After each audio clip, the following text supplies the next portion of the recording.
Imagine your lovely wife joining a book club? But it involves no books, a secret society, and cheating. And it gets worse. Welcome to my nightmare. A loyal husband searches for the truth. Whispers guide him on a path that has more secrets than he ever imagined. This story has the royal AI guarantee that you can't make this stuff up. Lies, betrayal, and brutal cheating.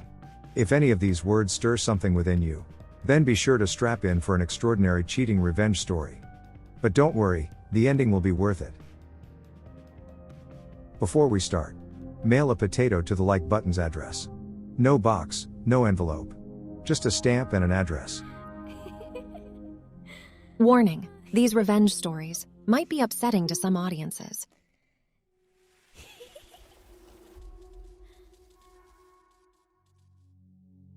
Alright, so I've got a pretty wild story to share. It involves me and my wife Jennifer, who I've been with for 9 years. We were the kind of couple that people imagine when they hear the words high school sweethearts. We met in high school, and started dating after a cheesy school dance that everyone was pretty much forced to go to. Everyone thought we were the perfect match, but we had different plans for the future. I wanted to hit the books, study law, and become an attorney. She, on the other hand, dreamed of Hollywood and wanted to become an actress. Sure, I was supportive, but I'd be lying if I said I wasn't a bit nervous about how we'd make it work. See, I'd be knee-deep in law books, while Jennifer would be auditioning all over the country. I graduated a year before her because, funny enough, even though she was 2 years older than me, she was a grade below. I never got to the bottom of that mystery. Every time I asked, she'd get defensive. Looking back, I reckon if I'd known the real reason, we might have called it quits right then and there. Trust me, you will understand later. After high school I shipped off to law school out of state, and we ventured into the land of long-distance relationships. Yeah, I can already hear you saying, bad idea. But I was determined to give it a shot. We'd chat every night, and I'd visit for holidays and special occasions. Sure, sometimes she couldn't chat for one reason or another, but I didn't read much into it. After she finished high school, she dropped a bomb. She wanted to study acting in Europe. Long distance in the same country was one thing, but an entire ocean between us? That had me worried. But she reassured me, promising endless phone calls and nightly chats. Time flew by, with her in Europe studying acting and me back here, nose buried in law textbooks. I met a lot of interesting people, some of whom happened to be women, but I kept things friendly. After all, I had law school exams to ace and a bar exam to prepare for. Fast forward a few years. I graduated law school, passed the bar exam, and landed a job at a mid-sized law firm handling corporate contracts. Not exactly a thrill ride, but it paid the bills. Meanwhile, Jennifer was back in the States, auditioning left and right, but mostly collecting a string of failures. Finally, we tied the knot officially, although we'd been together for years by then. I slowly moved up the ranks at the law firm while she scored a few minor acting roles. We traded our tiny apartment for a house in Virginia. The price tag was hefty, but thanks to my stable job and good credit, we managed to get a mortgage. Then it happened. The CEO of my firm got caught up in an embezzling scandal. The firm went belly up and suddenly, my job evaporated. We'd racked up some debt, and if we couldn't make the mortgage payments, we were on the fast track to getting kicked out of our new house. When I broke the news to my wife, we had a good cry together and started brainstorming ways to stay afloat. We thought about selling our stuff or her working a part-time gig flipping burgers. Unfortunately, these plans were like sticking a band-aid on a sinking ship. It wouldn't even be enough. With our mortgage deadline closing in, the pressure was on. Then, just a few days before we faced financial doom, my wife hit me with some exciting news. She'd landed a big TV contract. She was all hush-hush about the details, saying it was top secret and wouldn't even be made public. It seemed a bit fishy to me, but desperate times, desperate measures, right? So time goes on. My wife was an actress with more and more experience and, come on, we've all heard how TV shows will go to great lengths to avoid spoilers and such. So I didn't go into it. Besides, the paychecks she was raking in were enough to cover the mortgage. Because of this, life was back on track and I was on cloud 9. I almost wish I could have stayed blissfully unaware, living that lie, but our marriage was already starting to smell like yesterday's fish. Half a year flew by. We were worry-free, no more nightmares about losing our home. I even found a new job at a smaller law firm just 3 months later. They were more about public advocacy than corporate jobs, and although the pay was less, It felt good to help regular folks. Meanwhile, my wife's acting career seemed to be on a rocket ride to the moon. The paycheck grew year on year, but she played her cards close to her chest, not revealing much about the gig. Over time, I started to smell a rat. It didn't seem too much to ask, to want to know a bit about what she was doing, especially when it was raking in the dough for our mortgage. But I brushed it off, convincing myself I was being paranoid, and decided to let it slide again. After all, I had bigger fish to fry with my new job and some personal development stuff. Speaking of personal development, I took up a new diet and pledged to hit the gym thrice a week. My wife Jennifer, too, was putting in the effort. She'd dressed to the nines and put on makeup before heading out. Strangely, we hardly got intimate anymore, let alone go out on dates, so her looking like $1,000,000 was a bit baffling. I mean, TV does have high standards, but little did I know the real show she was putting on. Thinking back, you really can't make this up. The plot thickened when one day, an anonymous angel decided to share her secret with me. I walked into work to find a plain white envelope in my desk drawer. On it was my name with the words, "Read right away." Inside were pictures of Jennifer, in a setting that looked suspiciously like a strip club, engaged in activities that made my jaw drop. At first, I thought it had to be a mistake, some nasty prank I could laugh about in the future. The photos weren't exactly crystal clear and could be mistaken for someone else. I clung to the hope that it was all just a misunderstanding, or simply a joke. But nobody came to tell me it was, and my worries grew. I knew I had to dig deeper. With some cash stashed away from pro bono work I'd done before landing my current job, I decided to hire a private investigator.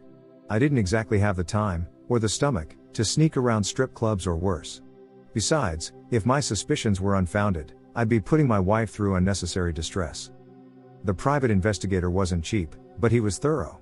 He traced the origin of the photos and got down in the mud on his knees to reveal what was going down.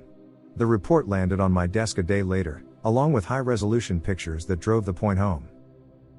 There it was in black and white. My wife, Jennifer, my sweetheart of 9 years, was playing the lead role at a high-end swingers club. My heart sank and pressure built up in my throat. I could feel it pounding against my ribcage. The shock of what I had uncovered hit me like a bucket of ice-cold water. 9 years of marriage, plans of having kids once the mortgage was off our backs, all left hanging in the balance. I was blindsided. Betrayed. My Jennifer, after all we've been through and survived together. I needed answers. So, that night I sat in the living room, waiting for her return. It took a few hours into the dark of night for her to walk through the door. I noticed her being surprised at finding me awake. Usually, I'd be sound asleep by the time she returned. Looking back, I should have seen it as a red flag. But hey, they don't call it hindsight for nothing. The nuclear evidence sat heavy in my pocket. But I wanted to hear her out first. I asked her point blank, "Why were you working for a swingers club?" She seemed to freeze. Babe, you must be confused. I don't work at any such place. What makes you say this? Where is this coming from? What makes you jump to such conclusions? I felt a rush of anger but managed to keep my cool. I insisted she come clean. Jennifer kept denying and giving me the look as if I'm crazy. That's when I brought out the pictures. Laying them out, one by one, I watched her face closely. Each glance she took seemed to drain color from her face, the guilt radiating from her like heat from a furnace. The slight doubt I might have had about the photos being hers vanished. But instead of more lies or a defensive outburst, she broke down sobbing. She claimed, It was all for the mortgage, to save our home. It was all for us. You must understand that I'm ashamed. Look at what I become. I had to do this for us, but I couldn't tell you. I just had to keep it hidden. But my betrayal radar was beeping louder than ever. I pointed out to her that her fear of my disappointment didn't give her the right to stab me in the back. Her apology felt like a band-aid on a broken bone. She tried to reason that she never meant to hurt me, and didn't even want me to find out. What the hell? Why? Is she serious? This excuse could never be enough for what she did. I then questioned her future plans. After all, I'd secured a new job a few months ago and she could have quit then. We could have handled the mortgage without her nighttime escapades. She seemed at a loss for words, and frankly, I didn't need to hear any more. Suddenly, Everything began to click into place. The designer labels hanging on the coat racks, the expensive decor around our home, her $1,000 clothes. How could I have been so blind? The realization hit me like a punch in the gut. Jennifer was no longer the humble actress, she had become a highly paid sexy time symbol. One last question hung in the air. Did you enjoy it? The money, the fame, all of it. She remained silent, and the silence stretched miles for me. Finally, she asked, What do you want me to do? Do you want me to quit? At this point, I was fighting back tears. How could I trust her? We stood there in silence, like two statues in a crumbling monument of marriage, hoping for a miracle. My life felt like a cheesy joke. Then, she broke the silence, pleading for a second chance and vowing to quit the next day. I wish I could just stayed cold and kicked her out. I'm sorry to say this, but it's the truth. I should have said no. That would have been the right thing to do, and God knows, I came close. But I couldn't bring myself to utter the word divorce. The roots of who I am, who we are together and grew into, it felt like I couldn't. Instead, I found myself saying, okay. I gave her a second chance. And the next day, against her wishes, I accompanied her to the club to confirm she was really quitting. In front of me, my wife squared things off with her boss. My fists clenched at the sight of his self-satisfied smirk. After this emotional ordeal, we left together. I decided to take a week off from work and reconnect with my wife. We tried revisiting our days as love-struck teenagers, the sweet nothings, the silly pranks, the laughter. It felt nostalgic, and for a moment, I truly believed we could salvage our relationship. As bizarre as it sounded, my wife's previous job at the swingers club had saved our house. A hard pill to swallow for me, the so-called breadwinner of the family. But she'd quit, right before my eyes, and we now had more time for each other. Another week rolled by and she began applying for new jobs. Around the same time, my law firm assigned me to handle a $1 million lawsuit, requiring me to travel to Indiana. The thought of going long distance again made me apprehensive. However, my wife's assurances gave me the courage to accept the job. We bid each other a passionate farewell at the airport, filled with promises, hugs and kisses.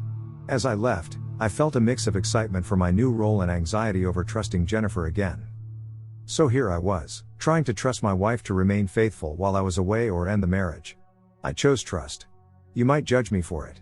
Either way, just when things were looking up, Murphy's Law struck again.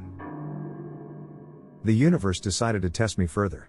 I had been weak, I showed I wasn't ready to be strong, so my cheesy life had to shift in gear for me to learn. The first few weeks at the new job were promising. I was defending young teens on the brink of juvenile detention, rewarding work that I had been seeking. Despite the work, I made sure to ring up my wife every evening. However, after a few weeks, I noticed a shift. Sometimes she wouldn't be available, or wouldn't answer at all. She had her reasons, of course, the job hunt, errands to run, which I swallowed hook, line, and sinker. Then came a cryptic text message at work one day. It was from the anonymous angel, who had first alerted me to my Jennifer's secret life. The message brought back a wave of unease and my heart began pounding again. I quickly shot off a reply and set up a meeting at a local restaurant the following Tuesday. The week couldn't have gone slower, but Tuesday finally rolled around. I wrapped up work by 5 p.m. and drove to the restaurant. I got there a bit early, ordered the first thing I saw on the menu, and settled into my seat. Not that I was interested in the food. My attention was entirely on the mystery guest, who was about to turn my life upside down, again. Just after 6 p.m., an elegant woman walked through the restaurant doors. Instinctively, I knew she was the one I was expecting. As she approached my table, she introduced herself. My name's Nancy, and you're Jessica's husband, right? Yes, I responded, my curiosity piqued. How did you get those pictures? She let out a heavy sigh before answering. We worked at the same club. I quit last week. She paused, looking at me carefully before elaborating. I should have come forward sooner, but I feared losing my job. Now that I've left that dreadful place, I think it's time you heard the full story. A whirlwind of emotions gripped me, nervousness, excitement, uncertainty. What was I about to uncover about my wife? Go on, I said, leaning forward in anticipation. Nancy exhaled, then began. Jessica and I were co-workers. We shared the same shift, and often spent our breaks together. I had been there for 3 years before she showed up. I helped her settle in, unaware that she was hiding her marital status. Every time I asked her if this was the job she really wanted, she confidently replied, "Yes," and I believed her. At first, she would clock out promptly after her shift, heading straight home. But over time, I noticed changes. She began spending more time with the patrons and staff. Our club attracted many actors, and Jessica seemed to bond especially well with them. She also started showing up at work in increasingly lavish outfits. This wasn't unusual for the job, but Jessica was going all out. Nancy then shared how one night, Jessica invited her to a nightclub after work. They both ended up pretty drunk, though Nancy drank less as she had to work the next morning. Nancy, taking responsibility for Jessica's state, booked an Uber and decided to see her home. On our ride back, Jessica asked me why I worked at the club. I told her the truth, the need for money, and my failed attempt at landing a job elsewhere.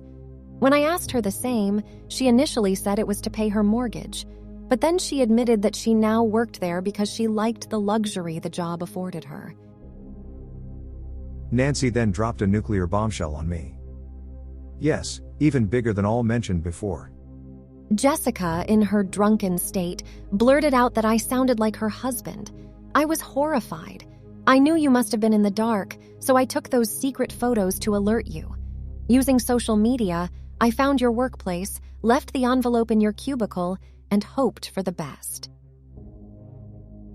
I was stunned, my mind replaying the night I had confronted my wife. You started for us. But you kept going, for you. I had told her. My gut instinct was right, and I regretted not trusting it. I regret acting like a weak simp during this. Nancy, noticing my silence, waited for me to respond. I thanked her for her honesty and revealed my decision to file for divorce. With that, Nancy left the restaurant. But something still felt off. As I was preparing to file for divorce, I received a shocking letter. The hits keep on coming. Jessica had beaten me to it, accusing me of abuse, mistreatment, and even infidelity. The absurd accusations were backed by a photo of Nancy and me at the restaurant. Suddenly, it dawned on me, Jessica had been spying on me. Overwhelmed by rage and anxiety, I realized I had to stay composed. Despite the damning evidence and my wife's public slander on social media, I knew the accusations were baseless. My first step was to rehire the same private investigator. Armed with a trove of evidence against my deceitful wife, I was ready to fight back. Jessica may have made the first move against me, but I was determined to make her regret it. I compiled all the information from the private investigator and stored backups on my phone and computer. Next, I messaged Nancy, asking if she'd testify for me at the divorce hearing, as my wife had snapped a picture of our conversation and was accusing me of infidelity and worse. Nancy's reply came after a full day. Yes, just let me know when. I texted back, informing her that the hearing was set for next month. I spent the night organizing everything and preparing myself for the final end to my wife's deceitful games. Fast forward a month, the day of the divorce hearing finally arrived. I picked up Nancy and we drove to the courthouse in Virginia. I had her take a seat early in the courtroom. I wanted my wife to remain unaware of Nancy's presence until it was her turn to testify. After all, if my wife could blindside me with more lies, I was justified in surprising her with the truth. I met with my attorney too, who arrived 15 minutes after Nancy and I. My wife made her entrance 45 minutes later, accompanied by her extended family, a well-dressed man who I assumed was her attorney, and a young girl who bore a resemblance to my wife. A few minutes later, the judge entered, and the hearing began. The opening statement by my wife's attorney was shocking. He accused me of the very infidelity that I had accused my wife of. He claimed I forced her to quit her job, refused to help her find new employment, and made false accusations against her when I found a better paying job. To top it all off, he argued that I wished to deny her alimony, leaving her penniless. The worst allegation came next. I couldn't have made this stuff up in my wildest dreams. Apparently, I was refusing to provide any support for our supposed daughter, who needed financial aid. He requested the court to compel me to make alimony payments to my wife following the divorce. I was stunned. My wife had never mentioned having a daughter, and neither had her family. We had never planned on having children yet, let alone an 11 or 12-year-old girl. As I tried to make sense of the revelations, I remembered a puzzling reaction my wife had had to a question in high school. It dawned on me then, she must have dropped out to hide a pregnancy. All these years, I believed we had no secrets, yet she had kept this enormous one hidden in plain sight. I had no time to dwell on this startling revelation, however. The divorce hearing was well underway. My God. This hit me hard, but I couldn't have a soft spot anymore and be weak. I had to fight for my life right now. So then it was our turn, and the fight was on. My attorney cleared his throat before addressing the judge. Your Honor, they've misrepresented my client at every turn. Not a single instance of infidelity on his part can be substantiated. The photographs and questions presented are insufficient to prove such a claim. Moreover, we have solid evidence that it's his spouse who's been involved in rampant infidelity. Please refer to Exhibits A, B, and C, which show the defense's client openly confessing to deceitful behavior for financial gain. These actions don't speak to the character of a trustworthy person, especially one who misrepresents our actions and those of my client. Furthermore, we contest the claim that the defense requires financial support. As Exhibit D shows, she is currently employed and fully capable of supporting herself. Any contrary assertions are misleading. If her counsel disagrees, we challenge them to provide bank records to prove their case. My attorney paused before concluding. My client has been deceived and misled, and now he wishes to disentangle himself from this web of lies without financial loss. We believe the court will find this to be a reasonable request. The judge took a moment to deliberate, then proceeded to review the evidence. The last exhibit, Exhibit D, had been meticulously collected by my private investigator. It was undeniable proof that my wife was still employed, and as the evidence was shown to the courtroom, her face paled. The photographs clearly displayed her working at a swingers club just a week ago and flaunting expensive attire and jewelry. Her lawyer seemed perplexed, while her family appeared shocked. I couldn't help but feel a sense of triumph as her dirty web of deceit unraveled in front of everyone. During this whole ordeal, I was alone and receiving the hits, and the hits just kept on coming. Sure, I share the blame when I gave her another chance and chose the weak route, but now I had no remorse and it was my turn to deal the hits. Enter the last nuclear hit, when my lawyer called Nancy to the witness stand. As Nancy rose, my wife turned an even paler shade of white, and I couldn't suppress my smile. Under my lawyer's questioning, Nancy confirmed her identity, acknowledged her past employment at the same club as Jennifer, my precious wife, and shared her perceptions about her. Nancy disclosed how Jennifer flaunted her wealth, and confessed about lying to her husband while in a drunken state. When my lawyer asked Nancy about a photograph featuring her and me, she explained that she had approached me to inform about Jennifer's infidelity, and had nothing to fear as she had quit her job at the club. She clarified that the photograph was not evidence of any infidelity on my part, and to further cement this, she produced an audio recording of our conversation. As the recording played, my wife's face fell further.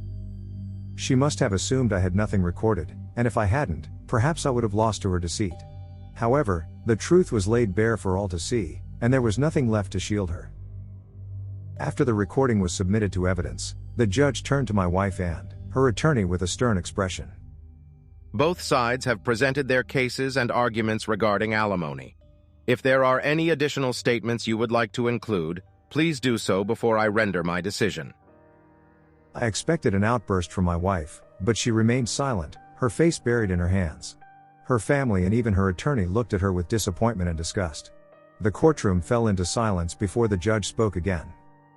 In the case of alimony provision, I determine that the plaintiff lacks grounds to demand alimony. The petition for divorce is granted. And just like that, I was divorced and a free man. I walked out of that courtroom, smiling like a kid who'd just swiped the last candy from the store. Never spoke or saw Jennifer again. The moment was bittersweet. No, who am I kidding? It was just sweet. The only bitter part was the realization that I'd spent so much time on a person like her. And as for my private investigator, well, he saved me. He dug me out of an avalanche of lies and deceit, saving more than just my wallet. If there was a Nobel Prize for saving gullible husbands, he's the winner. This one is for him. Thank you for listening.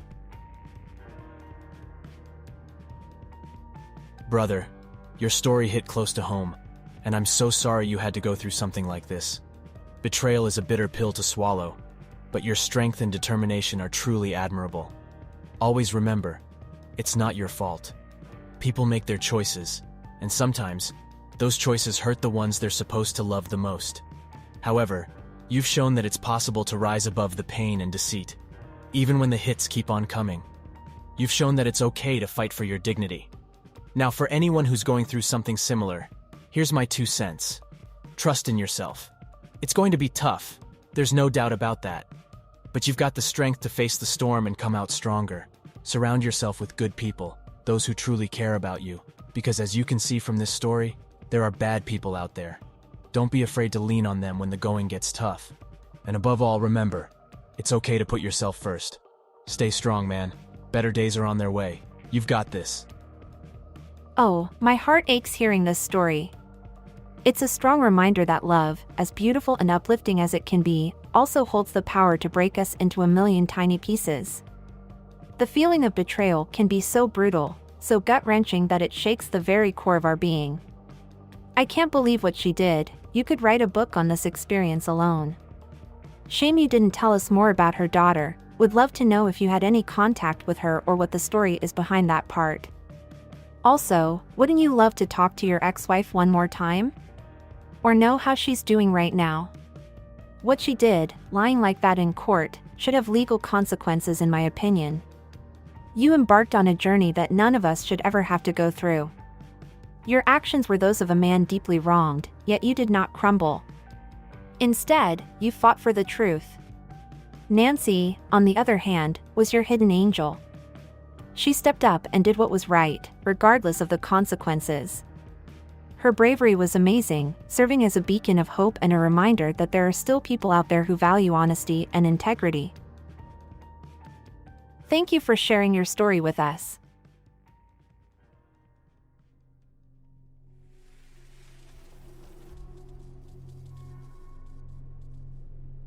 That wraps it up for this Royal AI episode. Don't forget to mail a potato to the like button's address. Remember that stories like these actually happened. It might be easy for us to say we would have done it differently, but when it hits you in your life, you could deal with it in an unexpected way. What do you think? Let us know. It always brightens my day to read your comments. Take care, see you in the next one.